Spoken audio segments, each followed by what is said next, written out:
Good evening, YouTube. What the crap's going on? Heir of Wood Elves back. I'm not really the heir of them.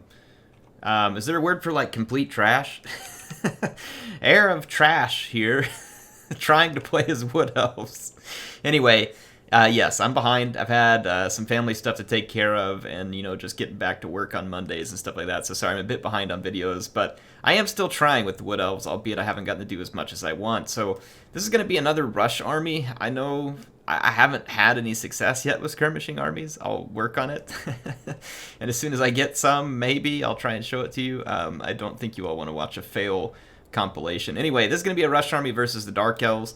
I really didn't want to play rush or skirmish against the Dark Elves because they have harpies, they have Dark Riders, they have Cold One Riders, they've got all kinds of stuff, dragons.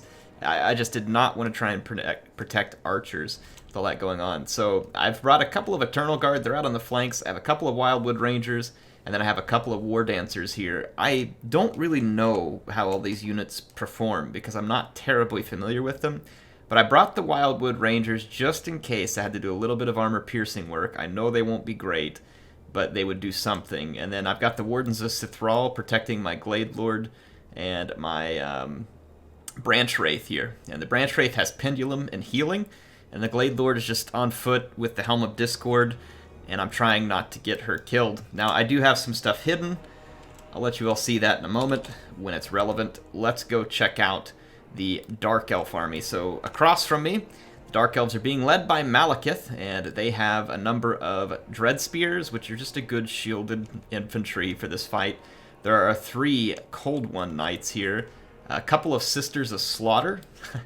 I say a couple, there's 3 actually, Sisters of Slaughter, so this is a very big threat to me. There is a Slaaneash's Harvester, Doomfire Warlock back here, also a potential threat to me, so that is 4 light cavalry plus a mobile Malekith, plus another Dark Rider with shield deployed behind me. That is exactly why I did not bring ranged. Now, if I would have brought ranged here, my opponent would have had the cavalry advantage and a massive infantry advantage. As it stands now, may look like he has a massive infantry advantage, and I guess he probably kind of does, but not once you see the rest of my force. The rest of my force is Dryads and Wild Riders that are hidden. I saw his cavalry making a charge on my vulnerable units immediately. That's a good call, so I pushed forward my anti-large units as quickly as I could to try and ward that off. That is not what I want happening right now. A little bit late, I see this spell coming from Malekith, so my War Dancers are just gonna take that one. Very little that they can do about it. When he brings forward his Sisters of Slaughter, I'm gonna trade my anti-large units for some more anti-infantry type units, and hopefully come out of that one better. It looks like I'm going to get hit immediately by a Soul Stealer, so I'm going to try and move outside of the range of the Soul Stealer, but then I decide to move right back through it, so brilliant. I forget that I have Helm of Discord. It's not being used right now and would be very helpful, though I do get a Rockin' Pendulum off over here and take out most of a Sisters of Slaughter and a Dread Spear all in one swoop.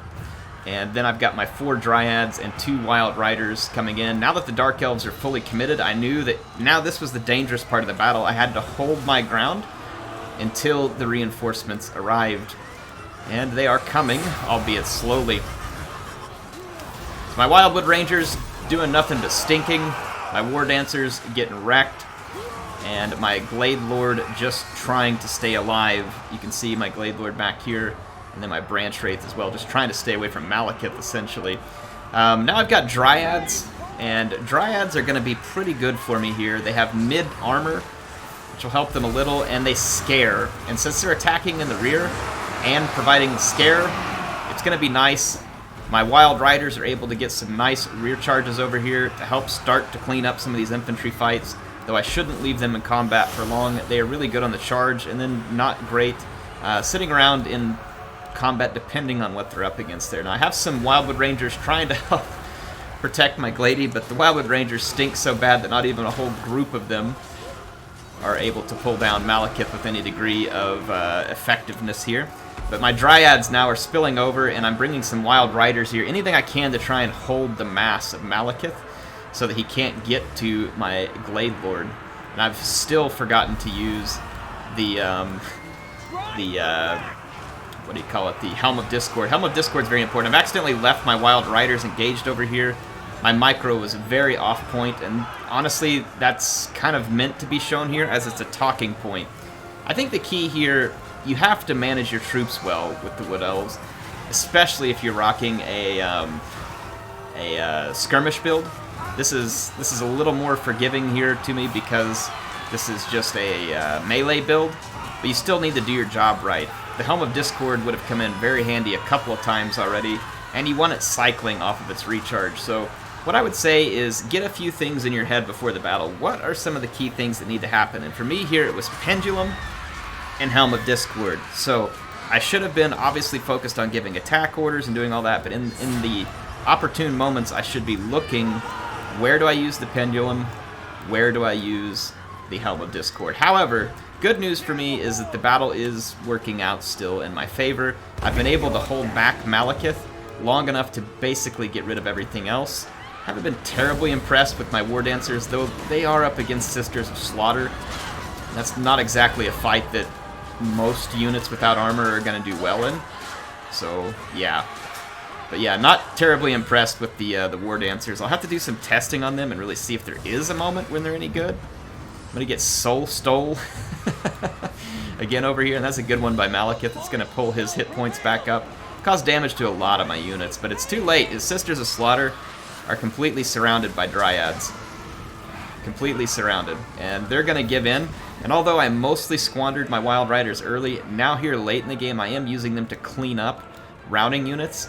And they will become fairly effective for me here late. I'm going to put a quick hit on Malekith there, but I'm going to otherwise start focus on routing units. You can see that's why this one's got 120 kills and climbing. So now it's really just a cleanup. I do have to keep Malekith busy. I'm a little worried about his magic. I don't know what he has, so I'm a little bit hesitant to blob everything on him. So I'm kind of just going part way in with the blobbing. Now, Sisters of Slaughter versus basically Sisters of the Woods here. It's a battle of angry women. Well, tree women, and I don't know if you can call the Dark Elves women either. That's a bit of a stretch. Yuck. Quite a fight here, though. Anyway, you can see that because they lack armor entirely, their melee defense is solid, though, and it's a credit to the Sisters of Slaughter here. They also have physical resistance, but that won't matter because of the magical attacks in the Dryads. So it makes my Dryads decent units there. Malekith gives up, can't continue the fight, and I end up with a tight victory here, and not particularly well managed on my part. It's just that my build ended up being able to take advantage of the situation here. So that's really all that saved me. It was not a great deal of control on my part. I like the build from CDR Fox here, or Commander Fox, I don't know what it is. I like his build in the sense that had I gone with like some light or even medium level skirmishing, I would have been in serious trouble. There is no way I could have held back 5 cavalry units and had the infantry to keep back 3 Sisters of Slaughter. His build makes a lot of sense here in that regard. Malekith, it makes him mobile, able to get around, and he would be good at killing most Wood Elf lords. Probably wouldn't want to get tangled up with Orion, but outside of that, he would do well. And that was part of the reason why I brought the rush build here. Honestly, the elves can kind of really only go 2 ways. They can shoot the poo out of you, or they can rush you.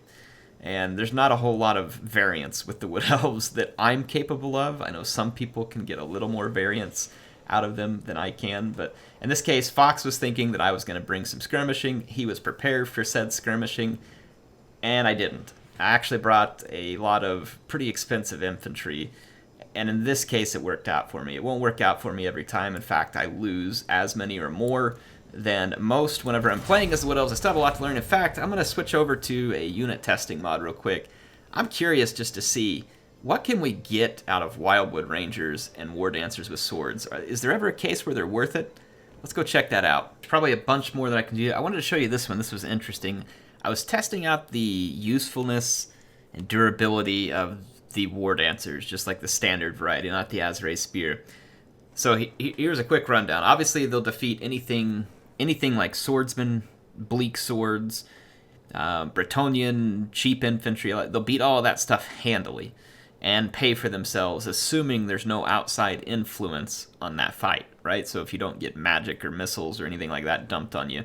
And then I tested them against Saurus with shields, and they won pretty decisively. Actually had over 1,000 hit points left, and I think like 25 to 28 of their unit models. Another interesting one that they actually just straight out won was against Black Arc Corsairs. They totally won that one also, even though a Black Arc Corsair comes with 80 armor and also has a bonus versus infantry.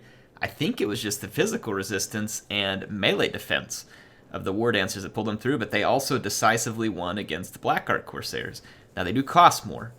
They were equal cost to the Saurus with a clean victory. They cost a little more than the Black Arc Corsairs with a clean victory. And of course, they cost a lot more than the cheaper infantry, but they also owned them all day. And so then I was just kind of curious to put this unit through its paces. I put it up against a Greatsword. The Greatsword got less kills, but it won the fight, just barely. And this one probably just comes down to the fact that the Greatswords had more unit models. And so it was an interesting one, not even a fight they're really intended for, and they honestly traded pretty decent in it, pretty decent. The Greatsword does cost a little more, so I feel like that there's a few things you got to account for if you want to go use these War Dancers, right? What's the situation you're going to put them in? What are you asking them to go do? They have physical resistance, so you never want to put them in a situation where they're up against magical attack. It would be best if you didn't. But otherwise, the 20% physical resistance, I think, effectively means that they're going to only take 80% of the damage that's incoming from anything that's not magic. Immune to psychology, they can't be terror routed, so that could be a big deal depending on the situation. They do have this special ability, which gives them really high melee defense for 30 seconds. Not sure what this is useful for, to be honest, because it takes away so much of your melee attack, dragging a fight out longer, I guess, but it's going to keep you from doing damage, most likely. So it's an interesting one. I'm not sure I fully understand how you use it, but can War Dancers be worth it? Yes, from a testing sense. You all tell me what you think. What builds would War Dancers fit into? Okay, anyway, that was just a quick rundown of the testing on War Dancers, on how they turn up, and I think just for the sake of just kind of giving you all a shot of them in action real quick, in a fight where I think that they make the most sense, let's throw in just some Swordsmen. And I'm going to give this as a demonstration. 2 units of Swordsman, same cost as the War Dancers. Let's watch what they do, and this will kind of just let it play out for you, and then you all leave your thoughts in the comments about War Dancers. I'm not saying anything conclusive here because I don't know. Next time I'm going to test the Wildwood Rangers and see if we can find a purpose for Wildwood Rangers.